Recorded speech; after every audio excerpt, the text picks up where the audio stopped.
only signified the command of a military. It's only signified a military command. So, someone with an imperium, that is, someone who had been authorized to conduct a particular military campaign, would be referred to as imperator. And imperator again was a term which was only confined to the period of that campaign. So the moment this official who came military commander, the moment they entered Rome, they ceased to have the imperium. So even there, you see, there is a period, there is a long evolution to this term. But by the time you come to the 5th, 6th centuries AD, the term actually came to mean emperor in the sense of an absolute monarch. And that is the sense in which this term was sought to be used for Victoria and for successors of Victoria. So now this title, which was given to Victoria through the Royal Titles Act of 1876, became the occasion for organizing a grand public spectacle in India to announce this new title. So again, the point is that since this was a title which was relevant to the Indian Empire, therefore it had to be, that was the understanding of colonial officials, that it had to be celebrated in a grand manner in India. It was not a title to be in England. It is a title to be celebrated in the Indian Empire. It was, addition was to be the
the railway line which was to be constructed from Calcutta to parts of the northwest and Punjab, it would not pass through Delhi. Originally, it was supposed to pass through Delhi, but then it was decided that it would not pass through Delhi, rather that it would pass through Meerut.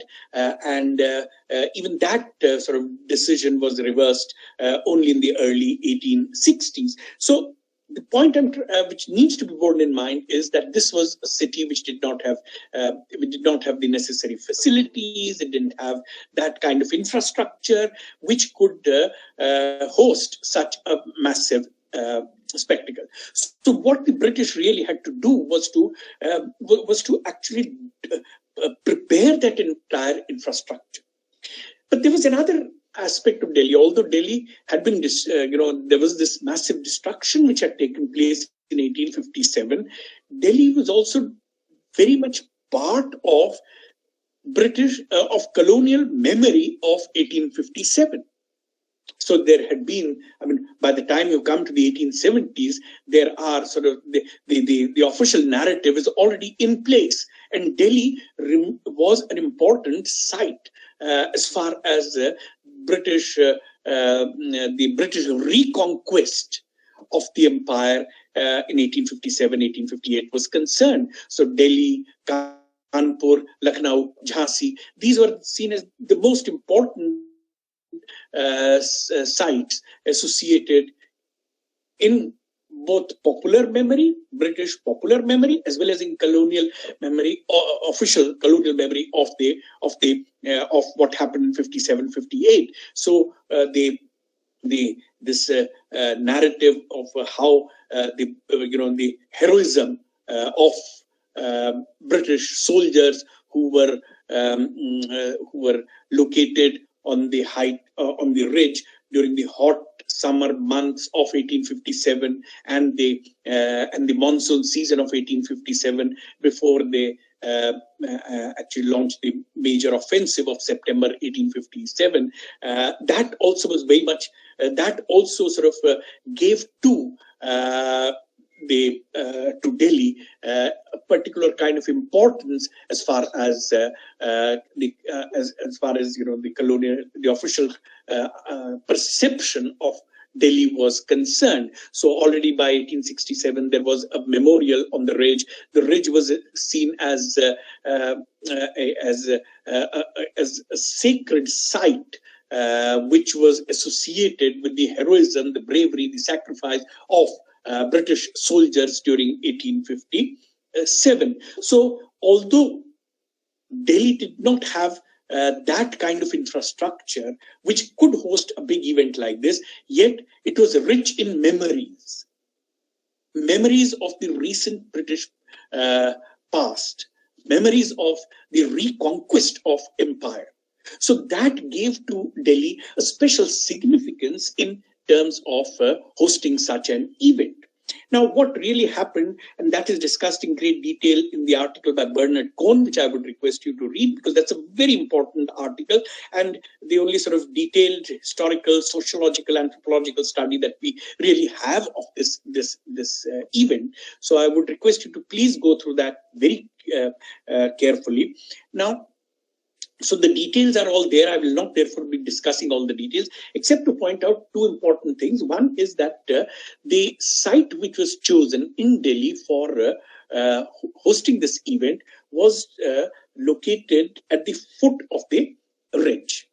And given the fact, and this is not surprising given the fact that the ridge figured so prominently in contemporary writings about what happened at Delhi during the revolt. So there were a huge number of memoirs, of popular histories, of other kinds of accounts, letters, and so on, which of soldiers which were published. So there was a huge sort of literature which is already available about what had happened in Delhi during the revolt, and it's not therefore very surprising that the foot of the ridge should have been selected as the site for this event. In fact, the most important dignitaries, that is the Governor General and all high office colonial officials, their residence was located just at the edge of the ridge. In fact, to be very precise, very close to where the administrative offices of the Delhi University are located. So now what a huge temporary city came up, camps, tents, extending from the foot of the bridge to the banks of the Yamuna, and also from north to south, extending from close to where Badali, Azadpur are located, Alipur, right up to the beyond the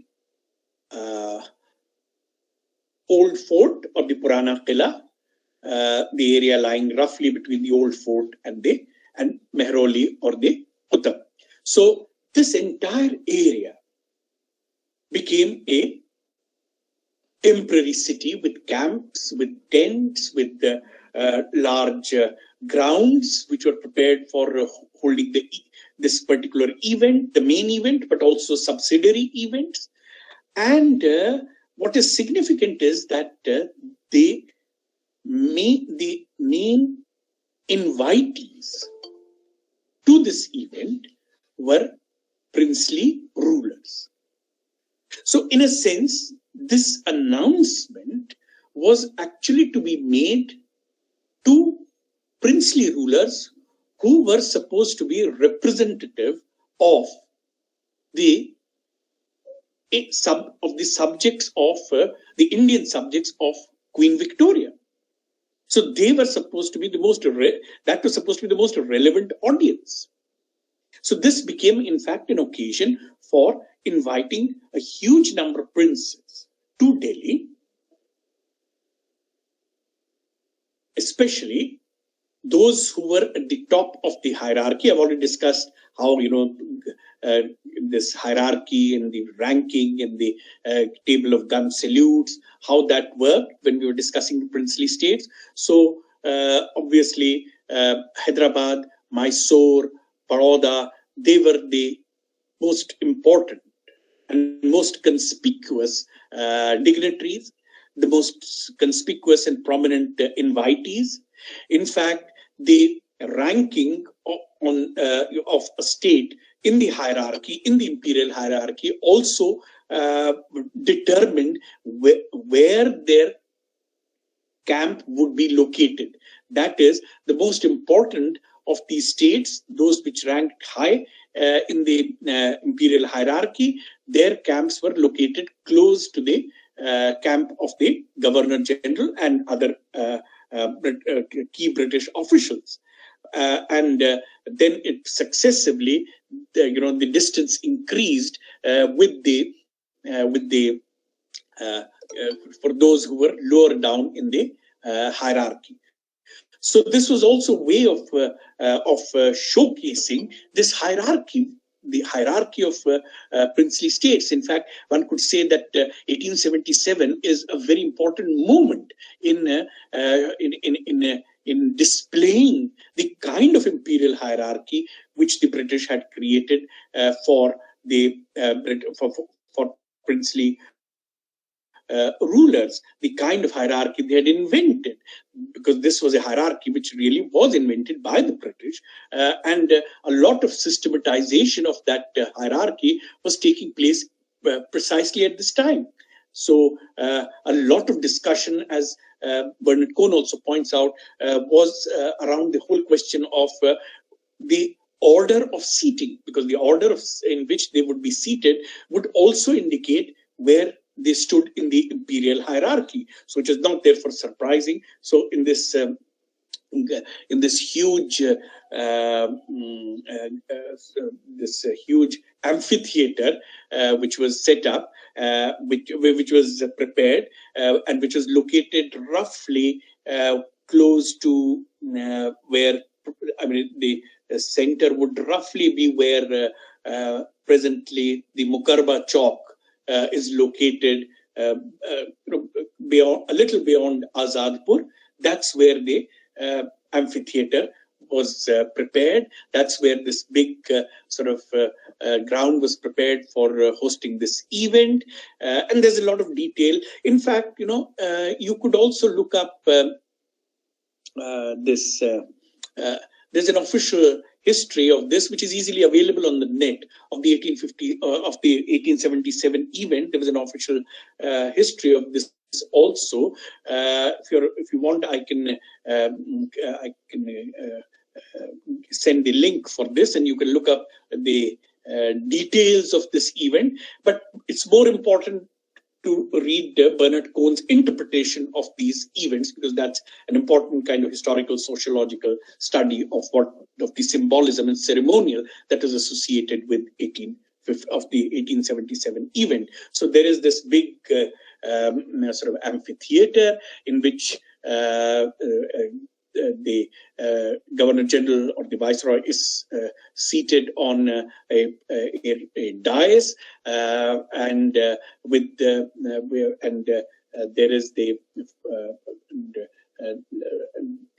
dais is dominated by a portrait of Queen Victoria, and then facing the Governor General is the audience, and right at the front are the three 21-gun salute states. Because remember, I told you that at this time there are only three, to which two were added later on. The Hyderabad, Mysore, and Baroda, to which in the early 20th century, two more later on were added, namely Kashmir and Gwalior. But at this time, there are just three of them, and they are seated side by side in the front row. So that indicates that was supposed to signify, as Bernard Cohen points out, that in relation to each other, they were supposed to be equal. But in relation to those who were seated behind them, they were superior. They ranked higher in the hierarchy. So there's a lot of the symbolism. There's this also, as Bernard Cohen points out, this was also an occasion where another kind of symbol was invented for these rulers, which was coats of arms. Now, coats of arms are those symbols which go back to the medieval period, when these were supposed to be the symbols which appeared on a shield. So, in fact, the shield is supposed to be important to the design of coats of arms, and these coats of arms were very specific to the European symbolism, associated with royalty, with nobility. So every noble house would have its own coat of arms, which would be sort of displayed on their dress, on their houses, on their standards, and so on. Now, this was not a symbolism which was associated with nobility, with the aristocracy, with royalty in the context of India. But this was superimposed. These symbols were superimposed on the hierarchy, which had been the symbolism associated with the princely rulers. So, in fact, experts in designing these, those who were, they're supposed to be what are called experts in heraldry, who design. These are people who design these, coats of arms. So, experts in heraldry were asked to help out with designing these coats of arms for princely rulers, and about 80 of these coats of arms were created. This, there's a very interesting discussion which Bernard Cohen has on this, to indicate how this was also an occasion for providing new kinds of symbols, which would incorporate these princely rulers in the hierarchy, in the imperial hierarchy, of the British Indian Empire. Now, so this then was I would also request you to, when you're reading Bernard Cohen's essay, to also have a look at the discussion around how the problems with translating this title and how Indiae Imperatrix, which was the official title in the act itself, was translated eventually as Kaisar-e-Hind. Now, Kaisar-e-Hind literally means Caesar of India. So again, there are important connotations that title has in terms of linking this title with ancient Roman traditions. Now, so this Darbar, that is the 1877 Darbar, then became, they provided the template, provided the model for holding subsequent Darbars. So in 1903, another Darbar was organized. Perhaps this was even organized on an even grander scale. And let me just say a few things about that Darbar and to see where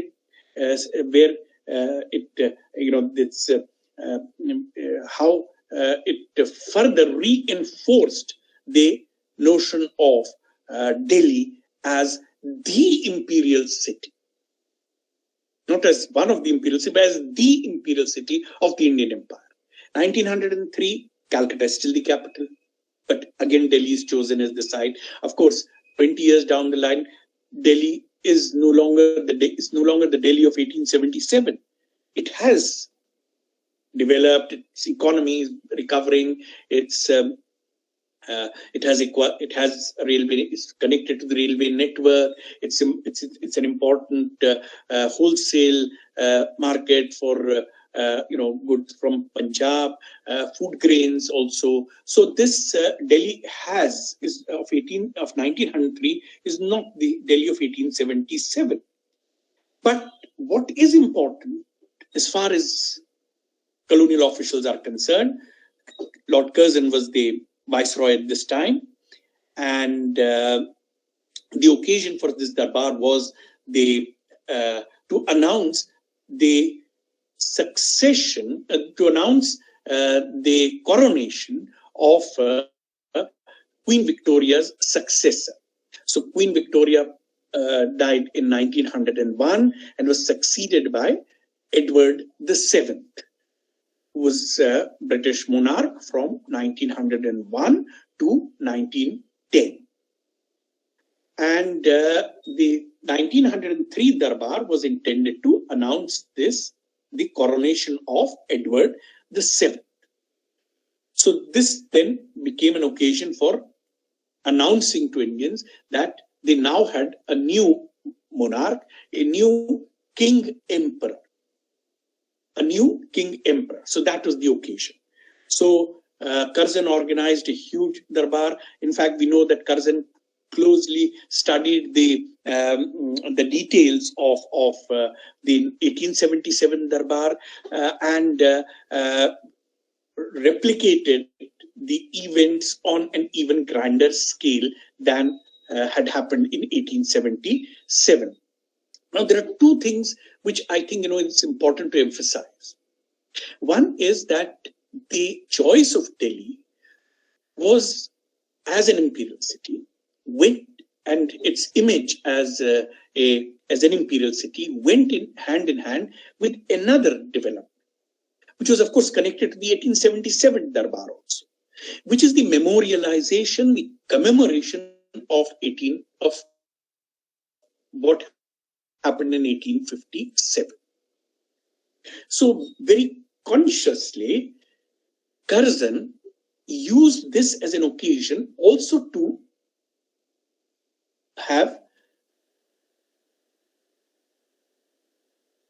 construct memorials to some of, for instance, the telegraph office, because of its association with with the history of 1857, where the telegraph office was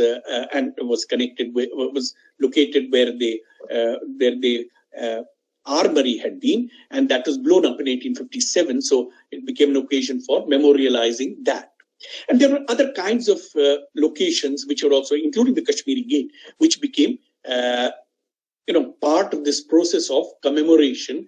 And so the commemoration went in hand of 1857, went hand in hand with the narrative about Delhi as an imperial city. Now, there's one other important development that had taken place between 1877 and 1903, which was the British attempt to project, the colonial attempt to project themselves as the custodians and interpreters of India's past and its heritage. So 1857, 58 and the years immediately after that is a period of destruction. But by the time you come to the end of the 19th century, the British are attempting to portray themselves as protectors, as custodians of India's heritage. And this is linked to other kinds of developments, as for instance, the setting up the archaeological survey and attempts to sort of document built heritage and see and to figure out what needs to be protected, what needs to be restored. In fact, Curzon himself used this occasion of the 1903 Darbar to restore some of the buildings in the Red Fort, or at least some of the heritage of the Red Fort. Of course, most of the Red Fort had been demolished after the revolt, so nothing really could be done about that. But some of the structures, as for instance the Diwan-e-Aam, were sort of efforts at conservation were made. Some of the some of the precious stones which had been taken away, some of the tiles which had been removed, they were restored. Those which which could be obtained from which had been taken to England. So he used this. Curzon used this also an attempt to emphasize that the British were not just holding this Darbar, but that they were successors to the imperial past of India, and therefore that they also were keen to protect and preserve its heritage. Already by this time, some of the key buildings which had been identified as being important to Delhi's imperial past and therefore of the imperial present of the British were buildings like Humayun's tomb, which acquired importance in this kind of understanding as the predecessor to the Taj Mahal. There's interesting work on that, and I am not going to go into more details on this, except to point out that one of the reasons why Humayun's tomb was seen as important, and that it needed to be protected, that it needed to be conserved, that it needed to be efforts at conservation, it required efforts at conservation, was because it was considered, not just because of its intrinsic architectural value, but also since it was considered to be the predecessor of the Taj. At the same time, I just mentioned Red Fort, and Red Fort again became important to these efforts. It was identified as an important building which needed to be now to be restored, conserved, whereas the British had earlier sort of destroyed most of it. But now that it should be preserved, and therefore a lot of sort of efforts to refurbish the Red Fort were undertaken, just coinciding with the 1903 Darbar. Not only that, the Red Fort was actually the venue of several events during the Darbar. So the main event took place where the 1877 Darbar had been held, between the ridge and the banks of the Yamuna, extending right up to Azadpur and Badli. But there were several events which were held at Red Fort itself. So many events were actually held, they were staged in the Diwan-e-Aam. So this appropriation of the symbolism of red, associated with the Red Fort also became important to this event, and also became important to reinforcing the image of Delhi as an imperial city. So there are, apart from this, the ASI, the Archaeological Survey, had already identified the Mehrauli complex, the Qutb complex as an important complex for preservation, the Purana Qila. In fact, the Purana Qila became actually very important to British imperial imagination, the way the Delhi was imagined, and the past of Delhi was imagined, because in 1931, the capital was, the process of shifting the capital and building the new capital began in 1912. I'll come to the 1911 Darbar in a moment, but most of the buildings, important buildings, they took almost 20 years to build. Of course, the project was an unfinished project because many of the buildings were never really completed because of the war. But it is in 1931 that the new capital was formally inaugurated, and a series of stamps was issued around to commemorate, to celebrate this event. And in those stamps, the only pre-colonial building which figures, all the other buildings were the new structures, the major structures which had been built by the British. But the only pre-colonial Delhi city of structure from Delhi which figured in that stamp series is the Purana Qila. So this was also very important. So these are buildings which came to be associated with the city's imperial identity. So there was also already this kind of understanding of Delhi as a site which has these large number of sites, a large number of buildings, a large number of structures which define its imperial past.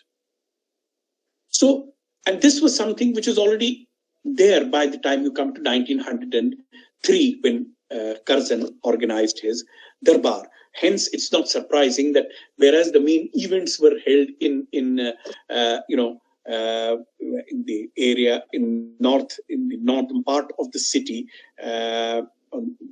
close to the ridge, yet the Red Fort was selected as the site of as the venue for many of the subsidiary events which were linked to the 1903 Darbar.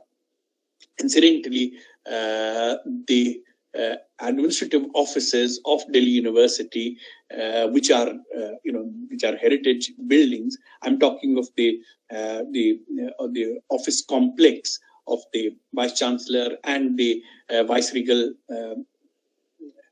hall close to it. All these were actually developed initially at the time of the 1903 Darbar. This was, in fact, a circuit house of the government of Punjab at that time, and this structure was then sort of almost rebuilt and renovated at the time of the 1903 Darbar, and was the temporary residence of Curzon. And again, you see, a huge tented city came up with princes. Again, the main invitees were princes, and again by this, and many of the events were again the model or the template was provided by the 1877 Darbar. So 1903 further, as I said, because the reason why these Darbars, we need to look at the history of these Darbars, is to see how Delhi came to be located in official colonial imagination as the imperial city, and therefore the most suitable location for a capital, when in 1911 a decision was taken to shift the capital out of Calcutta.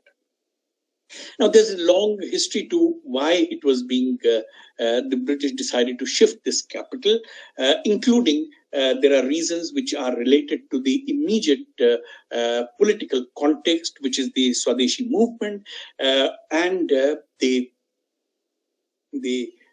gathering momentum of the anti-colonial struggle, and Bengal as having its sort of role in this movement. So all this also determined the decision of the colonial authorities to shift the capital out of Calcutta. And then there's a long discussion actually about what would be the most suitable site. There's some interesting writing on this, and because it was not as though Delhi was the automatic choice. There was a lot of discussion which went on. Last time I had in fact pointed out to you that although Calcutta was the official capital, yet for 7 months in a year, the capital was actually Shimla. So 7 months in a year, the government functioned not from Calcutta, but from Shimla. And so there was this discussion also about whether it might not be a better idea to permanently locate the capital at Shimla rather than have this constant, the up and down movement which took place twice in a year, which was expensive. But then by this time the railway lines had been constructed, Shimla had been connected by rail. So all this, of course, was there. But still, it was felt that perhaps there could be some, this was something which was definitely considered, the possibility that that Shimla might be the permanent capital. Then there was another kind of proposal, which was that it should be a rotating capital. So some months in a year it should be at Calcutta, some months at Delhi, Bombay, Madras. But that was considered again, too cumbersome, and the logistics involved was too complicated. So that was also dropped. And eventually, of course, the main proposal, of course, right from the beginning was Delhi. Though there were these other possibilities, other options which were considered, it was always clear that it would really ultimately be Delhi, which would be the main, which was the main discussion focused on that proposal. And given this history, which goes back to the 1870s, which goes back to the 1877 Darbar, which goes back to 1903, which goes back to also the British attempts to to document and conserve the heritage of Delhi. All this together eventually determined the choice of Delhi as the site for the new capital. So the occasion was the coronation of the successor to Edward VII. So Edward VII succeeded Queen Victoria 1901, and he ruled. He reigned till 1910, and he was then succeeded by George V. George V, 1910, and it was to announce the succession and the coronation of George V that this new Darbar was held. And this became an even more important event. Perhaps in terms of scale, actually the 1900 Darbar is actually the most sort of lavish. But even this was a very important event, and it became particularly important, particularly significant, because for the first time, a British monarch was actually going to be present in the empire, in the Indian Empire, to announce his succession, to announce his coronation. In fact, he was crowned as Emperor of India. He was, of course, King Emperor already. I mean, as King of England, he automatically was also King of Emperor of India.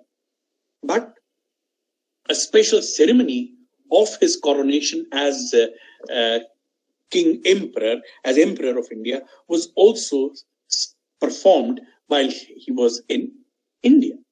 So in 1911, then George V traveled to India.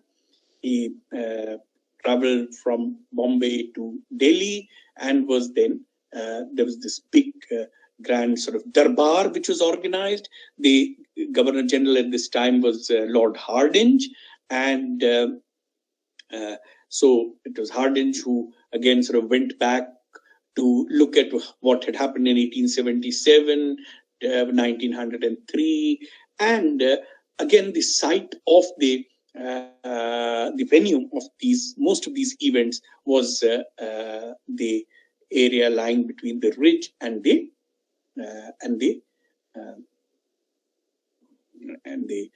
banks of the Yamuna, and extending in the north up to Azadpur and Badli. This is when also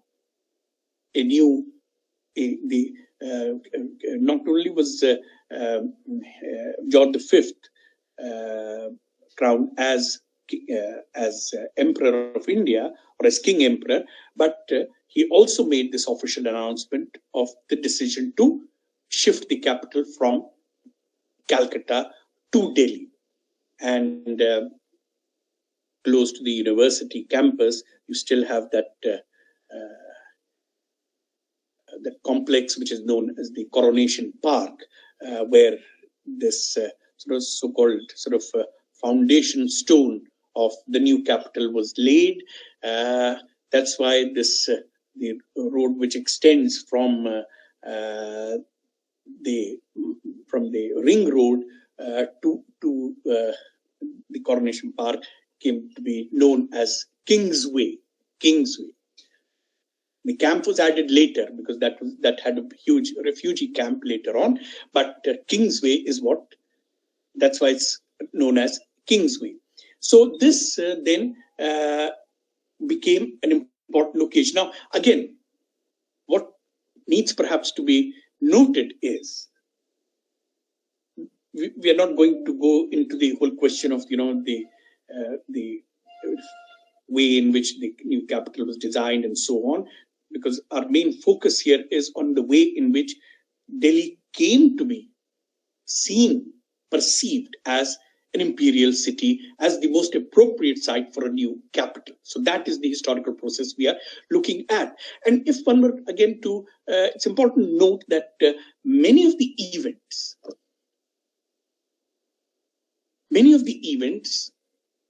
important official events associated with 1911 were actually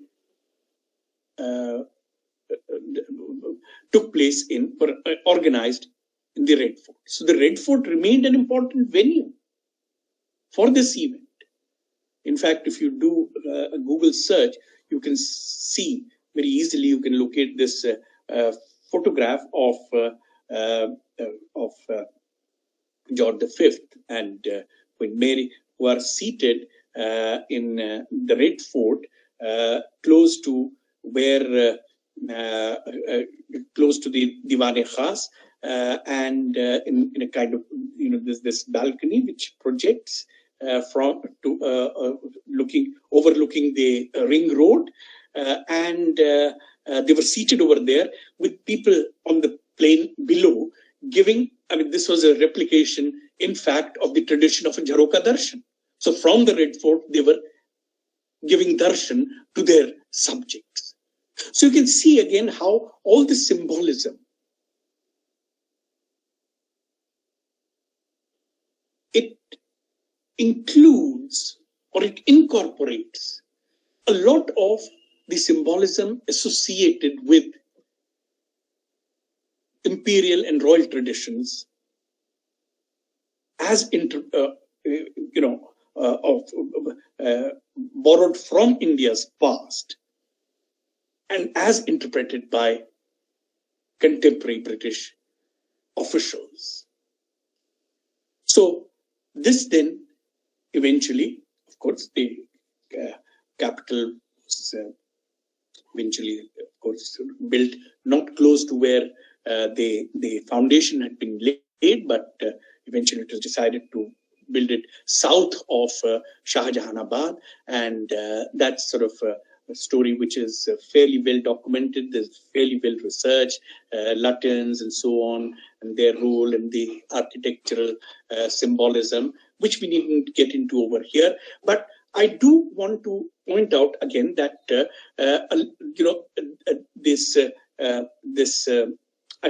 the way in which the image of Delhi as an imperial city was the result of a longer historical process. We should also remember that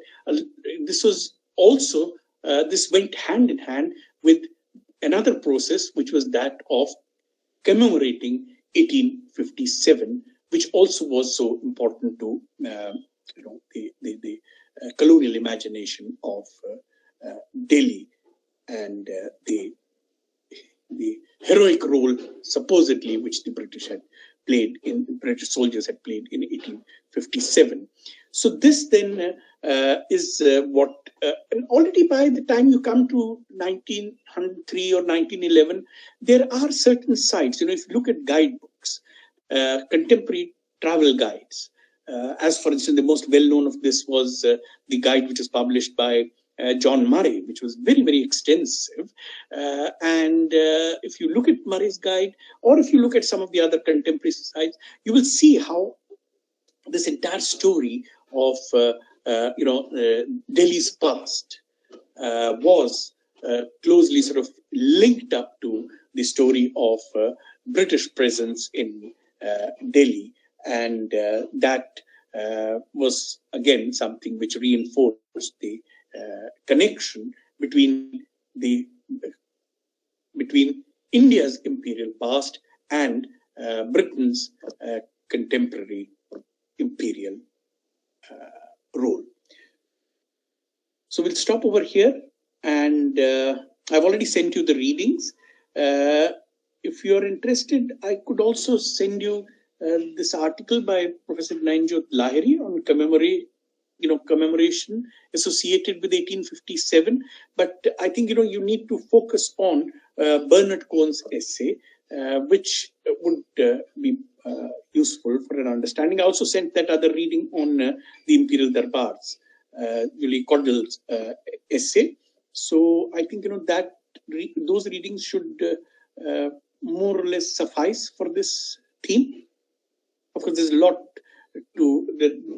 of other work, which is related to monuments and heritage, but I think you need to focus particularly on the symbolism that is associated with the darbars. Yeah. So we'll stop over here, and I think that brings us to the end of our discussion. And if there is any doubt or anything that you want to ask, you can always ask. You can always send a message through your class representative. Okay. So we'll close for now. Okay. Excuse me, sir. Yeah. So there's a little doubt. So how many questions are going to be asked in the exams? 6 or yeah. Actually, you should confirm with the office, but or the exam branch. But I think the format remains what it was earlier for the online exams. Okay, sir. I don't think there is any change in the format. Nothing has been announced as yet. So I think you prepare accordingly. Yeah. Okay, sir. Is that okay? So I think the format remains 6 questions, but please confirm with either with the office or ask your class representative to confirm with the head of the department. But as far as there's been no new fresh notification on this. Okay. So I hope so you've got, in fact, more than we've covered quite a bit. So we did the changes of the around the 1850s, mid-19th century. We talked about and what happens immediately after the revolt. We discussed the bureaucracy. We particularly the changes take place from 1853 onwards, the Charter Act of 1853. We have also looked at how things began to change. I've circulated particularly two important articles about changes of the after the First World War, Beagle Hole and David Potter. And then we've looked at the colonial military organization. We've talked about the issue of race and how that influenced, policies relating to the organization of the army and recruitment and so on. And we have looked at another sub-theme, which is about the officer cadre in the princely states and 1877 Darbar, and how that is linked to how that shaped the colonial understanding of Delhi as an imperial city. Yeah, I think that should give you a wide enough choice. Yeah, okay. So we'll close. Excuse me sir, sir एक question ये भी था कि sir हमें मतलब अगर internal के marks अगर पता चल जाते तो थोड़ा हेल्प हो जाती कि राइटिंग स्टाइल क्या कैसे क्या मतलब। आप इसकी चिंता मत करिए, आप अपना तैयारी करिए. Don't worry too much. The office will communicate as soon as the results of the internal assessment has been tabulated. आपको CR को आपको इन्फॉर्म कर देंगे. आप उसके बारे में ज्यादा चिंता मत करिए. और सर हिंदी मीडियम वालों के लिए मतलब थोड़ा सा मटेरियल का और अरेंजमेंट हो जाएगा क्या, या फिर इसी से मतलब काम चलाना पड़ेगा? जो भी बुक्स अवेलेबल है वो आपको देखना पड़ेगा. काफी अवेलेबल है, तो आप उससे करिए. और कुछ चीजें हैं जो उसकी भी सहायता लेते रहिए. कुछ जो पाठ्य पुस्तकें हैं जैसे यस सर, आपने स्टार्टिंग में कुछ बुक्स बताई थी मॉडर्न इंडिया की, तो वो रेफर किया हम लोगों ने. बस गुड. तो उसमें थोड़ा और विस्तार के लिए तो फिर और रीडिंग्स हैं. और अगर कोई और सामग्री मिलती है जो आप सोचते हैं कि रिलेवेंट है, you can always share among yourselves. Okay sir. और बाकी सर ये जो मतलब सिलेबस में मेंशन है रीडिंग्स, इसी से मतलब करना पड़ेगा? हाँ, अब हर टॉपिक के साथ मैंने रीडिंग बहुत फोकस्ड रीडिंग्स आपको दी हैं हर टॉपिक के लिए. हाँ सर, वो तो है हमारे पास. हाँ, तो वो तो आपके पास सब है रीडिंग्स. मैंने स्पेसिफाई करा हुआ है कौन कौन सी रीडिंग्स आपको चाहिए किस टॉपिक के लिए. ओके सर, ओके ठीक है. Thank you. Okay, thanks.